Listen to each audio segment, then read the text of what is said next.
जय हिंद दोस्तों। इस वीडियो में देखेंगे एसएससी जीडी एग्जाम से रिलेटेड जनरल नॉलेज का पीवाईक्यू और ऐसे प्रश्न चुन कर लाया हूं जो कि मोस्ट रिपीटेड क्वेश्चन है और ये वेरी वेरी इंपॉर्टेंट प्रश्न है। तो चलिए वीडियो को शुरू करते हैं। पहला प्रश्न, मौर्य साम्राज्य की राजधानी कौन सी थी? ऑप्शन ए है पाटलिपुत्र, बी कुशीनगर, सी वैशाली, डी इंद्रप्रस्थ। दोस्तों यह 2019 का फर्स्ट शिफ्ट का क्वेश्चन है एसएससी जीडी का। तो इसका उत्तर होगा ऑप्शन ए। चंद्रगुप्त मौर्य ने चाणक्य या कौटिल्य की सहायता से, चाणक्य या कौटिल्य यहाँ पे बताया गया है लेकिन ये दोनों एक ही, चाणक्य को ही कौटिल्य कहा जाता था। तो अंतिम नंद वंशीय शासक घनानंद को पराजित कर 322 ईसा पूर्व में मौर्य साम्राज्य की स्थापना की। इस साम्राज्य की राजधानी पाटलिपुत्र थी। देखिए पाटलिपुत्र ऑप्शन ए।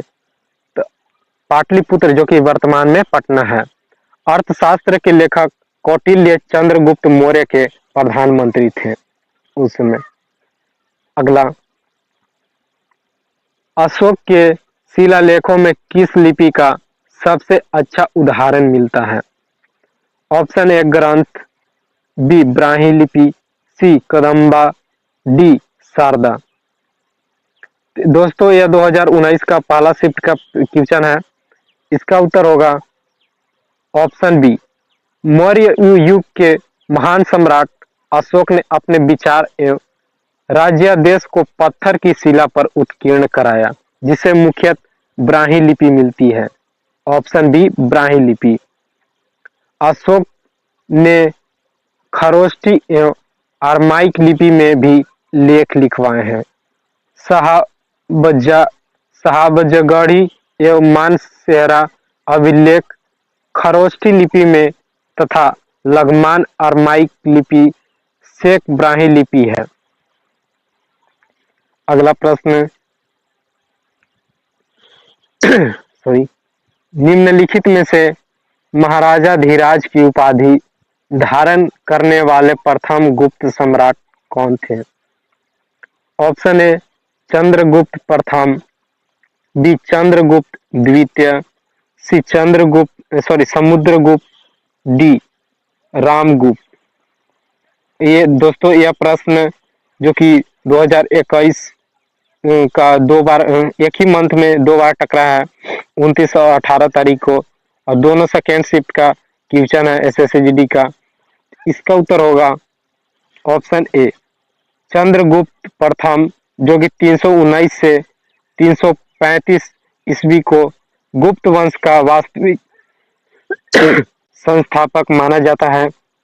उन्होंने सर्वप्रथम महाराजा धीराज की उपाधि धारण की तथा पाटलिपुत्र को राजधानी बनाया। मथुरा अभिलेख से पता चलता है कि उन्होंने 319 में गुप्त संवत की स्थापना की। अगला, प्रयाग प्रशस्ति ... में संकलित की गई थी, यानी कौन सी भाषा में लिखी या संकलित सर्च कर रखी गई थी? तो ऑप्शन ए है हिंदी, बी पाली, सी संस्कृत, डी प्राकृत। दोस्तों यह भी 2021 का सेकेंड शिफ्ट का क्वेश्चन है। उत्तर होगा सी इलाहाबाद प्रशस्ति। इसे प्रयाग प्रशस्ति के नाम से भी जाना जाता है। समुद्रगुप्त का एक स्तंभ है जो इलाहाबाद में है तथा यह संस्कृत में लिखा गया है। Sanskrit option C. इसकी रचना हरिसेन ने की थी। गुप्त काल के राजनीति इतिहास के बारे में जानने के लिए यह महत्वपूर्ण अभिलेख स्रोतों में से एक थे। अगला, निम्नलिखित में से कौन चंद्रगुप्त प्रथम का उत्तराधिकारी था? Option A Samudragupta, B Vikramaditya, C Chandragupta द्वितीय, डी घटोत्कच। दोस्तों यह प्रश्न दो बार रिपीट हुआ है दोनों अलग अलग ईयर में, पहले 2019 फिर 2021, दोनों सेकेंड शिफ्ट का क्वेश्चन है। इसका उत्तर होगा ऑप्शन ए। चंद्रगुप्त के प्रथम का उत्तराधिकारी समुद्रगुप्त था।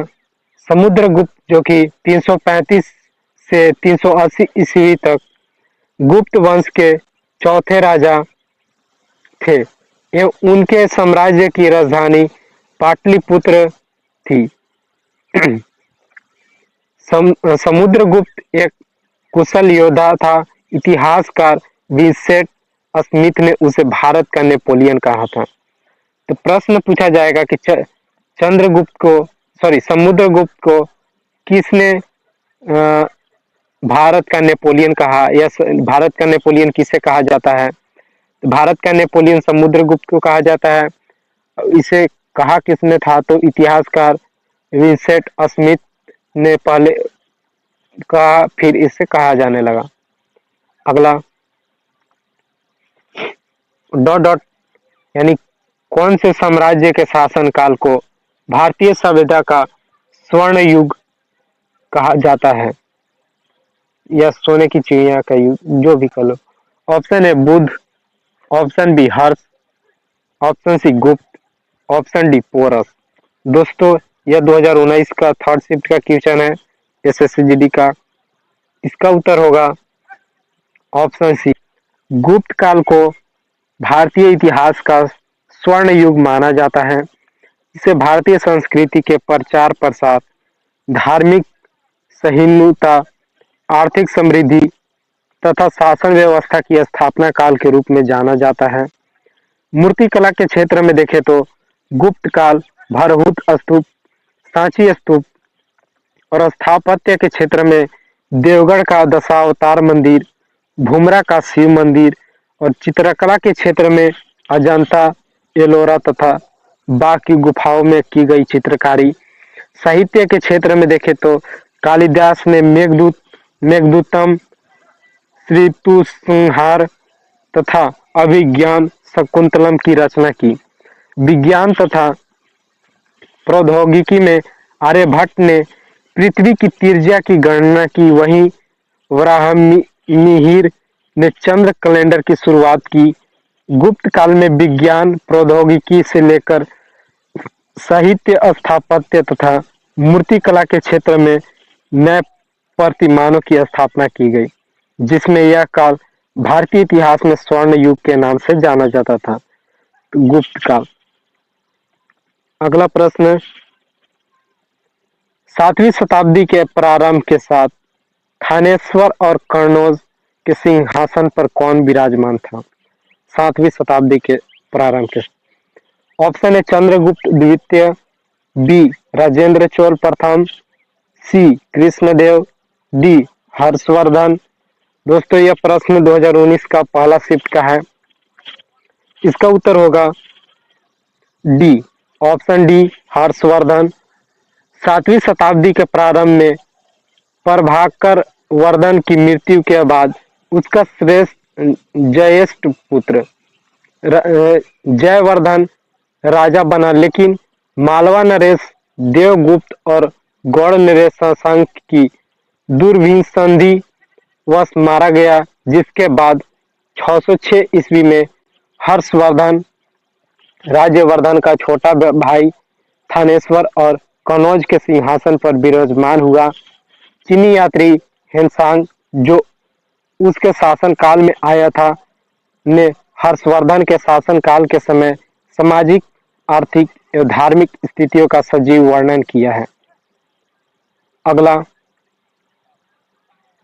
कदमाई। कदमाई कौन राजवंश के तहत भू राजस्व का एक रूप था? ए चोल राजवंश, बी कुषाण राजवंश, सी चालुक्य राजवंश, डी गुप्त राजवंश। दोस्तों यह थर्ड शिफ्ट 2021 का क्वेश्चन है। इसका उत्तर होगा ए। ये चोल राजवंश के तहत भू राजस्व का एक कदमाई रूप था। कदमाई चोल राजवंश के तहत एक भू राजस्व कर था। यह इस अवधि के दौरान मौजूद 400 करों में से एक था चोल वंश की स्थापना 9वीं शताब्दी में विजयालय 850 से लेकर 870 ईस्वी तक चला था इनका ने की थी। तो पूछ देगा प्रश्न में कि चोल वंश की स्थापना किसने और कब किया था। उत्तर होगा 9वीं शताब्दी में विजयालय द्वारा। विजयालय ने नरकेसरी की उपाधि धारण की और निशुंभ सुदिनी देवी का मंदिर बनवाया।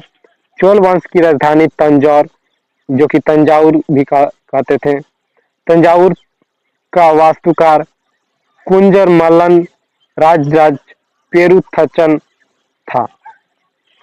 अगला, वेटी। वेटी कौन शासकों द्वारा जबरन श्रम के रूप में एकत्र किया गया कर था। ये नंद शासकों द्वारा, बी पल्लव शासकों द्वारा, सी चालुक्य शासकों द्वारा, डी चोल शासकों द्वारा। दोस्तों यह भी 2021 का सेकेंड शिफ्ट का क्वेश्चन है। इसका उत्तर होगा ऑप्शन डी, वेटी चोल शासकों द्वारा। चोल, देखिए चोल शासक ऑप्शन डी, चोल शासकों द्वारा जबरन श्रम के रूप में एकत्र किया गया था। यह आम लोगों से वसूला जाता था। आम लोग बिना किसी मजदूरी के राजा एवं उनके अधीनस्थ जमींदारों के लिए काम करने के लिए विवश थे। यह अगला है, 4वीं से 9वीं शताब्दी के बीच कांचीपुरम किस साम्राज्य की राजधानी थी। Option A Pandya, B Pallava, C Chola, D Chera. दोस्तों यह 2021 का फर्स्ट शिफ्ट का क्वेश्चन है। इसका उत्तर होगा बी, ऑप्शन बी, 4वीं से 9वीं शताब्दी के बीच कांचीपुरम पल्लव, ऑप्शन बी, पल्लव साम्राज्य की राजधानी थी। कांचीपुरम को हजारों मंदिरों का शहर के नाम से जाना जाता है। कांचीपुरम का उल्लेख 2री शताब्दी ईसा पूर्व में पतंजलि द्वारा लिखित महाभाष्य में किया गया था। और देख लेते हैं राजस्व, जो कि उनकी राजधानी। पहला, पांड्य राजवंश का राजधानी मदुरई, जो कि तमिलनाडु में है। अगला, चोल राजवंश का राजधानी तंजाउर में था। और अगला, चेर राजवंश का राजधानी करूर वांची या कुलशेखरपुरम भी कहा जाता है उसी को, तो वहां था। अगला है, चोल शिलालेखों में विद्यापीठों के लिए उपहार में दी गई भूमि का उल्लेख किस नाम से किया गया है। ऑप्शन ए है तिरुनमट्टकनी, बी वेलन वगाई, सी पल्ली छंदम, डी साल भोग। दोस्तों यह थर्ड शिफ्ट 2021 का क्वेश्चन है। उत्तर होगा ऑप्शन डी, ऑप्शन डी है सोल भोग। 9वीं शताब्दी में चोल वंश की स्थापना विजयालय 850 से 877 ईस्वी में किया था, जो बताया पीछे। इसकी राजधानी तंजौर थी या तंजाउर, जो भी कह लो। राजराज प्रथम, राजेंद्र प्रथम, राजेंद्र द्वितीय इस वंश के महान शासक थे। स्थानीय स्वशासन चोल काल की प्रथम विशेषता थी। चोल अभिलेखों में भूमि की विभिन्न कोटियों का उल्लेख मिलता है। वेलन वगई, जो कि गैर ब्राह्मण किसान स्वामी की भूमि, और ब्राह्मदेय, जो कि ब्राह्मणों को उपहार दी गई भूमि कहा जाता था। और साल भोग, जो कि किसी विद्यालय के रख रखाव के लिए भूमि दी गई, से साल भोग कहते थे। और देवदान, जो कि मंदिरों को उपहार में दी गई भूमि को कहा जाता था। और पल्ली चंदम, जो कि जैन स्थानों को दान में दी गई भूमि को कहा जाता था। धन्यवाद।